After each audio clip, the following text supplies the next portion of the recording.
નમસ્કાર. ચોથા સમૂહ લગ્નની તૈયારીઓ શરૂ થઈ ગઈ છે અને પ્રોપરલી આઈડેન્ટિફાઈ કરીને માતા પિતા વિહોણી દીકરીઓના આપણે જોડા નક્કી કરવા જઈ રહ્યા છે. સો આજે સૌપ્રથમ જોડું નક્કી કર્યું છે અમે.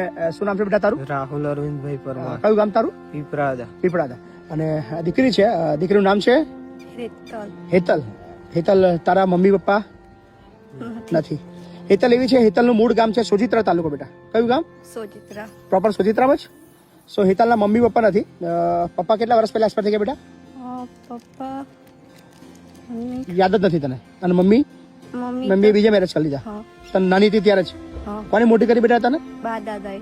બા દાદાએ મોટી કરી. બા દાદાની ઉંમર કેટલી અત્યારે? અચ્છા આ છે, તને યાદ નહીં પણ બા દાદા જ છે ઘરમાં, બીજું કોઈ નથી. કેટલું ભણી બેટા તું? 10 સુધી ભણી. ઓકે. સો કોઈ ચિંતા નહીં, તારા સપના બધા અહીંયા પૂરા થવાના છે, ટેન્શન ના લઈશ. હે ને? હવે પછી તારા પપ્પા કોણ છે? મહેશભાઈ. હવે પછી કોણ છે? મય પછી બાપા કોણ છે? મહેશભાઈ બાપુ. હવે એવું કહેવાનું કે પપ્પા નથી. હે ને? ચિંતા નહીં કરવાની. સો જોડું નંબર હવે નક્કી કરી દીધું છે આપ, અને નંબર આપીએ છીએ 54. હવે નંબર તમારો 54 નંબર, બરાબર? 54 નંબર યાદ રાખજો. 54 એટલા માટે કંઈક 53 દીકરીના લગ્ન થઈ ગયા છે, એટલે હવે દીકરી નંબર છે 54, જે પ્રોપરલી માતા પિતા વિહોણી છે. સો જેટલી પણ માતા પિતા વિહોણી દીકરીઓ હોય, એમના મેરેજ હોય અને દીકરીની ઉંમર 18 હોય, છોકરાની ઉંમર 21 હોય, તમારું જોડું કન્ફર્મ હોય તો આવી જજો મહીપતસિંહ ફાઉન્ડેશન. Thank you.